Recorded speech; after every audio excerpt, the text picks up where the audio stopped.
अस्सलाम वालेकुम। शाराय दस्तूर से मैं हूं अब्दुल करीम सिद्दीकी और आप हैं AQS के साथ, और मेरे साथ हैं जनाब हमाद गजनवी साहब। हमाद साहब, मौज़ूआत तो काफी हैं, लेकिन उसमें हम अगर पिक एंड चूज करें तो उसमें इमीडिएट ये है कि डस्का इलेक्शन कल होने जा रहा है, और उसके साथ ही हम दूसरी तरफ देखते हैं कि जहांगीर तरीन साहब के खिलाफ जैसे मुकदमात हुए हैं, उनकी सियासी सरगर्मियां भी बड़ी हो गई हैं। कभी नाश्ते के ऊपर, कभी इशाइये के ऊपर, और कभी पेशी के ऊपर। MNAs MPAs उनके साथ जा रहे हैं। आज भी बड़ा इशाइया हुआ और उसमें 21 अरकान पंजाब असम्बली, 8 अरकान ने कौमी असम्बली और सूबाई वुज़रा भी उसके अंदर शामिल थे। ये डेवलपमेंट, और फिर तीसरी तरफ एक मरतबा फिर IMF के सामने IMF की शराइत जो चुपके आ रही हैं, और महंगाई का तूफान बढ़ रहा है, लेकिन हुकूमत कह रही है कि हमने महंगाई कम की। तो शुरू करें डस्का इलेक्शन, क्या देख रहे हैं आप? डस्का इलेक्शन क्योंकि वो आपने देखा ही कि बाई इलेक्शन में क्या हुआ, उसके बाद एक स्पॉटलाइट उस पर आ गई कि भाई इतनी बड़ी क्या बात थी कि इतने इंतहाई इकदाम हुकूमत को लेना पड़े, जिसके बाद वहां पर आपने देखा ही वहां पर क्या फायरिंग्स हो रही हैं, और फिर वो आखिर में तो हद ही हो गई, यानी जब धुंध आ गई और फिर लोग अगवा हो गए, प्रिजाइडिंग ऑफिसर्स, और ये सारा तमाशा हुआ।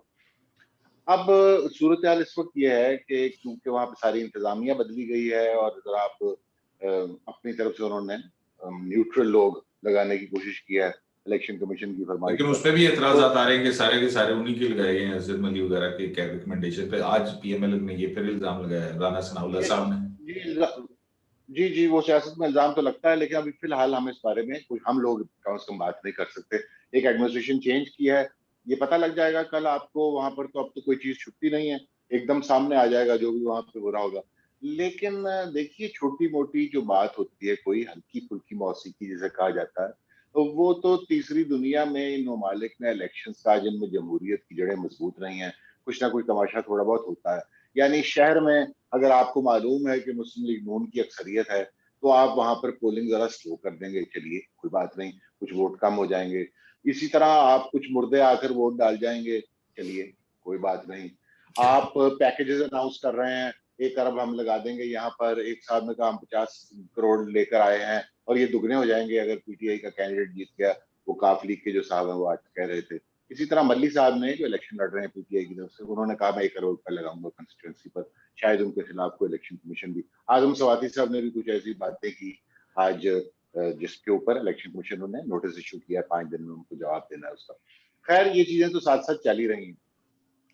अब हमने देखने वाली बात यह है, अहम बात, कि क्या वहां पर इलेक्शन पुरअमन हालात में होता है सुबह। तो तवक्को यही है कि अब जो कुछ इसका पस मंजर है, उसके बाद कोई मुनज़्ज़म मंसूबा कम अज कम नहीं होगा। ये छोटी मोटी, वो जैसे मैंने कहा, हल्की फुल्की मौसीकी तो हो जाती है, और हम उसके आदी भी हैं। लेकिन अगर कोई लोग ही अगवा कर लिए जाएं, कोई सिस्टम ही बैठ जाए, कोई पोलिंग एजेंट्स को ही निकाल दिया जाए, गिनती करने के लिए कोई और महकमों के लोग आ जाएं, ये इस तरह की चीज यदि बिल्कुल ब्लेटेंट ना हो, तो हम इसे गनीमत जानेंगे। और मैं दिलचस्पी से देखेंगे हम, जैसे कि आपको पता है पिछला इलेक्शन जो है, यानी पिछला जो 2018 का इलेक्शन है, वहां पर ज़ाहिर शाह जो थे, यानी नौशीन साहिबा के जो वालिद हैं, जिनको वहां का डस्का के भुट्टो कहा जाता है, वो बड़े, एक 5 दफा इलेक्शन जीते हुए आदमी थे, और 2 दफा तो कंजेक्टिव अभी पिछली इसी सीट लेकिन पर दूसरी जीते तरफ हुए थे। PTI भी तो दावा करी है अज़द मली साहब के साथ, वो इंडिपेंडेंट कैंडिडेट जिन्होंने काफी सारे वोट लिए थे, वो कहते हैं कि वो हमारी सपोर्ट कर रहे हैं, तो हमारे वोट ज्यादा है। बहरहाल ये दावे शावे तो वो चल रहे हैं उधर से भी, और दावे शावे तो हो रहे हैं, दोनों तरफ से हो रहे हैं। लेकिन जैसे अम्माद साहब, पीपल्स ये पार्टी ने आज इलेक्शन जो अनाउंस है, किया है, आज जैसे पीपल्स पार्टी ने अनाउंस किया है कि वो वहां पर PMLN की कैंडिडेट को सपोर्ट करेगी पीपल्स पार्टी, तो ये भी एक, उनको एक तरह का सपोर्ट मिली है नौशीन साहब को। हाँ, और लेकिन इसी तरह वहां जो पे एक आपने और चीज भी फैक्टर है ना, तहरीके लब्बैक के भी कैंडिडेट जो है वो वहां पे हैं। ये बिल्कुल है वहां पर, और उनकी सपोर्ट भी है, उनकी सपोर्ट पाई जाती है, ये नहीं कि बिल्कुल वो हाँ, अच्छा। अब इसमें इस सारी जो सूरत हाल है, ये तो आपने फैक्टर्स गिन लिए कि भाई बरादरियों का ये मसला है, वहां पर जट इतने हैं, कश्मीरी इतने हैं, सैयद इतने हैं, ये भी बातें हम करते रहेंगे।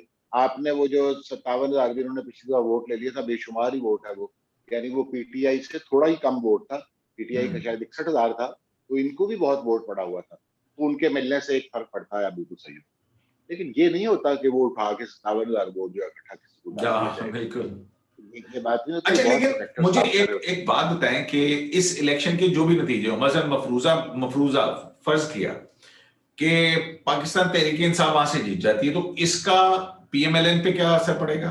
पीसफुल इलेक्शन होता है और सारा कुछ होता है, और अगर पीएमएलएन जीतती है, क्योंकि यही दो बड़ी पार्टीज हैं जिनके तवक्को है कि इन्हीं में से कोई एक जो है वो रिटर्न कैंडिडेट होगा, तो फर्क क्या पड़ेगा पॉलिटिक्स को, नून लीग की पॉलिटिक्स को और पीटीआई की पॉलिटिक्स को? नून लीग और पीटीआई की पॉलिटिक्स को जो भी फर्क पड़ेगा, पहले मैं दो फिक्रें कह दूं कि मैं क्या समझता हूं कि इस हल्के में सबसे अहम रोल क्या चीज अदा करने जा रही है। ये एक तरह का लिटमस टेस्ट भी है। पहले तो आप ज़हन में रखिए कि ये इलाका कौन सा है। यहाँ 5 सीटें हैं ना सियालकोट की, पांचों की पांचों पीएमएलएन ने जीती हुई है। साथ उसके गुजरावाला है, ये लाहौर है, ये शेखुपुरा है, यही वो रीजन है जिसकी वजह से नवाज शरीफ साहब सियासत कर रहे हैं। यानी जितना जोर लगाया उनके खिलाफ बड़े लेवल पर और सब लोगों ने मिलकर, और मैं तो समझता हूँ रियासत ने पूरी एक कोशिश की है कि किसी तरह उस आदमी को निकाल दिया जाए, लेकिन वो क्यों नहीं निकल सका? ये वो इलाका है, ये वो सेंट्रल पंजाब है जिसका हम इसका सुनते हैं बार बार, ये वो जीटी रोड और उसके साथ के इलाके। बात मैं ये कर रहा था कि सबसे बड़ा इलेक्शन जो हो रहा है वो हो रहा है पीटीआई और महंगाई के दरमियान। ये है सबसे बड़ा डायनामिक उस जगह का, और जो हमारा अगला मौजू भी है, हम इस पर भी बात करेंगे महंगाई पे आज। लेकिन ये फैक्टर एक ऐसा है कि लोग अब वहां पर, जिन लोगों ने पीटीआई को भी वोट डाला था तब्दीली की ख्वाहिश में और इस एक उम्मीद पर, तो वो भी लोग नाला हुए हैं, और वहां पर एक ओवरऑल फजा ऐसी है कि पीटीआई का वोटर जो है वो जरा दबा हुआ है। तो ये मेरा ख्याल है कि ये एक अहम रोल प्ले करेगी ये चीज, जब महंगाई का अफरीत इस तरह बेकाबू हुआ और वो पूरे मुल्क में है, और पंजाब बिलखुसूस एक खास तरह का सेंटिमेंट है यहाँ पर नवाज शरीफ के हक में वैसे ही, तो इसलिए वहां पर ये जरा ज्यादा इफेक्ट होगा। आपने कहा पीएमएलएन जीतेगी तो क्या होगा, पीटीआई जीतेगी तो क्या होगा? पीडीएम जो है इसको तो, और पीएमएलएन उसका हिस्सा थी है, उनको एक सियासी तौर पर वो बैकफुट पर है इस वक्त, कि भाई आपका तो इत्तेहाद ही टूट गया, पारा पारा हो गया, पाश पाश हो गया, और इस तरह की इस्तेलाहात इस्तेमाल करके उनको बार बार एहसास दिलाया जा रहा है कि आप तो पिट गए, आप तो खत्म हो गए। उनके लिए ये इलेक्शन दोबारा एक अपने आप को जरा फ्रंट फुट पे आने के लिए इस इलेक्शन का रिजल्ट जो है वो बहुत मदद देगा। यानी जब उनका आर्गुमेंट ये होगा कि जब आप आवाम के पास जाते हैं, आप इलेक्शन हार जाते हैं और हम इलेक्शन जीत जाते हैं, आवाम हमारे साथ है, आवाम आपसे तंग है। ये बाकी जो सेनेट में सियासतें होती हैं, चालाकियां होती हैं, कहीं कैमरे लगा देना, कहीं वोट कहीं डलवा देना, या अगर नामों पे भी मोहरें लगी हो तो फैसला कुछ का कुछ दे देना और साथ कहना आप जाओ अदालतों के धक्के खाओ, ये बातें अपनी जगह पर। लेकिन जब अवामी अदालत सजती है तो वहां पे फैसला फिर नवाज शरीफ के हक में आता है। ये उनके बयानी की एक तकवीत होगी, और वो सियासत में जैसे कि इस वक्त एक लहर आई हुई है जिसमें वो जरा नशेब की तरफ जा रहे हैं, तो वहां से दोबारा वो फराज की तरफ उनका सफर होगा, और वो बड़े उसको एक मोटिवेशनल विक्ट्री एक तरह की समझी जाएगी। और पीटीआई का जो मामला है, वो पीटीआई ने इसीलिए उसको हम समझते हैं, उनको भी बिल्कुल इसी बात का एहसास है कि जब हम लोगों के पास जाते हैं, बाय इलेक्शन होते हैं, हम ये अरब रुपए के पैकेजेस भी अनाउंस कर रहे हैं, हमसे ही लोगों को काम है कि गाँव की जो कंस्टिट्यूंसीज हैं, बिलखुसूस यहाँ पे थाना है, यहाँ पे कचहरी है, यहाँ पटवारी है, नालियां हैं पक्की करवानी है, सड़क सूरज का निजाम, ये सब कुछ हमने करना है, और वोट फिर भी नवाज शरीफ को डाल देते हैं ये लोग।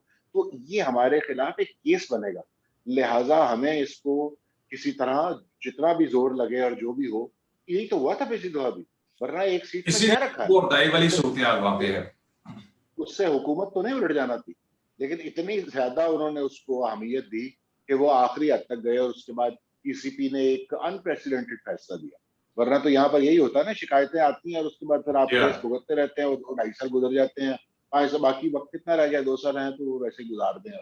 अच्छा, अब इसी सिनेरियो के अंदर जो जहांगीर तरीन साहब का बिल्डअप है, जिस तरह से उनका बिल्डअप ही हो रहा है, मेरा तो ख्याल है कि बिल्डअप हो रहा है, अगर बहुत ही कुछ संजीदा किस्म का मामला होता तो ये ऑपोजिशन की तरह नैब ऑर्डिनेंस के तहत केस बनाते और जिसमें होता कि हाँ जी 90 दिन के लिए जो है आप बिल्कुल अंदर रहते।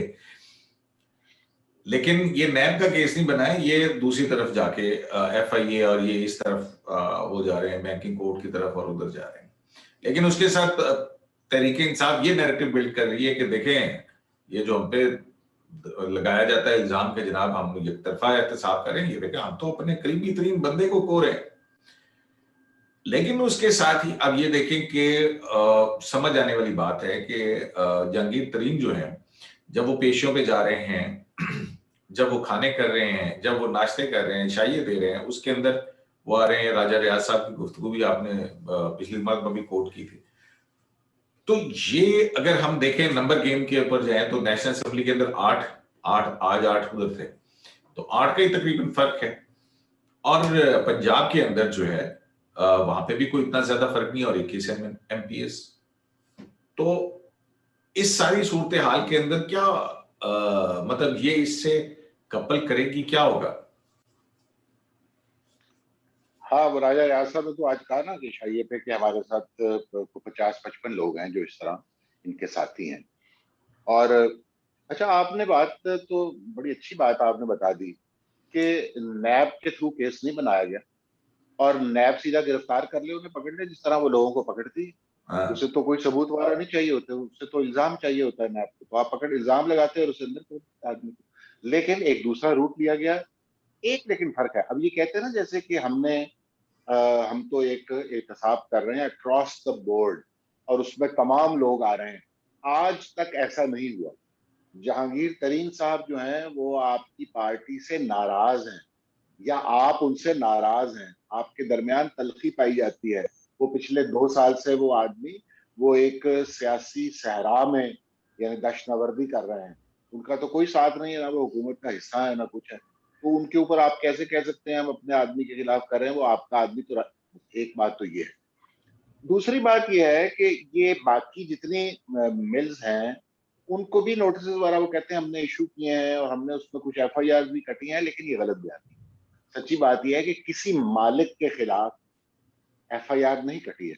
वो किसी कोई आदमी मैनेजर के खिलाफ काट दी ऐसी कार्रवाई करने के लिए कुछ नहीं हुआ। ये एक आदमी उन्होंने चुना है और उस एक आदमी के ऊपर ये केस बनाया गया और FIR काटी गई, 3 FIR काटी गई। और ये जिस तरह जब हुआ था ना, इनको नाअहल किया गया था, तो किसी साहब ने कहा था ना कि बैलेंसिंग एक्ट है पहली दफा। उसके बाद फिर इन्होंने इस पर खुद ही कहा बहुत था दफा कि जी इस्तेमाल हुई। Balancing act. तो आज भी हम इसे यही समझेंगे, वरना आप एक फहरिस्त है लोगों की। आपने आमिर कियानी साहब से शुरू हुई थी ये बात और फिर ये एक तरतीब है जो नीचे चलती चली आ रही है। स्कैंडल्स हैं और अरबों रुपया है और ये सब कुछ है। तो आपने तो आज तक कोई कार्रवाई की ही नहीं। और इनके खिलाफ मजे की बात ये है कि ये शुगर के हवाले से कोई कार्रवाई भी नहीं हो रही। ये तो 2011 पुराने मुकदमात हैं, उसमें इनको इन्वॉल्व किया हुआ। आप मुझसे बेहतर जानते वो हैं। जो शुगर कमीशन की रिपोर्ट है इशू उसका तो नहीं है। जो है उसके अंदर ये तो नहीं है कि क्रिमिनल। एनीवेज वो तो ये आप ये कह रहे हैं कि ये बैलेंसिंग एक्ट है अगेन एक मर्तबा, जहां पे नवाज शरीफ को नाअहल करार दिया था, इमरान खान को बचाया और जैसा कि जहांगीर सिंह कहते हैं कि बैलेंसिंग एक्ट के तौर पे मुझे भी नाअहल करार दे दिया जस्टिस साकिब निसार साहब। तो अच्छा, लेकिन वो इसका जो दूसरा पहलू है जो उनकी एक वो कहते हैं ना कि उसको जो बॉडी लैंग्वेज है या वो जो ये वाकयात से मैसेज देना चाह रहे हैं वो क्या है? मैं बड़ी दिलचस्पी से उनके देख रहा हूँ कि किस तरह वो इस उलझन में जिसमें पड़ गए हैं उसको किस तरह काउंटर कर रहे हैं, कैसे उसका मुकाबला कर रहे हैं। मैं समझता हूँ कि वो सियासी तौर पर उनका कद बढ़ा है। एक तो तरीका ये है ना कि हमारे खिलाफ केस बन रहे हैं, मेरे साथ बड़ी ज्यादती हो रही है और आदमी अपने पेशियां भी भुगतता रहता है और रोना पीटना भी जारी रखता है। ये काम नहीं किया उन्होंने साथ कहा है, उन्होंने कहा मुझे क्यों दुश्मन बना रहे हो, और साथ उन्होंने अपनी ताकत का मुजाहरा किया कि ऐसे ही दुश्मनी ना मुझसे पालो। वो कह तो प्यार से रहे हैं लेकिन असल में वो उनको थ्रेट करते हैं। ये ऐसे ही नहीं हूं मैं कोई लल्लू पंजू, मुझे आप मेरे खिलाफ केस शुरू कर देंगे और आराम से हुकूमत करते रहेंगे, यूं नहीं होगा। मैं ये एक तरह वो उस्मान बुजदार को भी ले जाऊंगा और आपको भी लेके चला जा सकता हूँ। हाँ हाँ, वो आज राना सनाउल्लाह ने कहा ना कि उनकी हुकूमत एक दाएं जेब में है और एक सूबाई हुकूमत बाईं जेब में है। तो ये तो शायद जरा सा उन्होंने मुबालगा किया, लेकिन बात सच्ची यही है कि उन्होंने ये कहा है कि I will go down fighting, मैं ये नहीं करूंगा कि मेरे साथ कुछ है ही नहीं। और उनके साथ अच्छे खासे लोग हैं, और ये जो लोग नजर आ रहे हैं, शुनीद ये है कि इससे कहीं ज्यादा लोग उनके हामी हैं। और इन तमाम लोगों को ये क्यों हौसला, और ये बड़े हौसले की बात है, सूबाई वज़रा वहां जा रहे हैं और ये हुकूमत के लोग यानी एमएनएस जा रहे हैं। इनका पार्टी क्या है, इनकी पार्टी में हैसियत क्या है, ये इनको निकाल दे अगर कोई, तो उन्हें मालूम है ना ये क्या हो रहा है।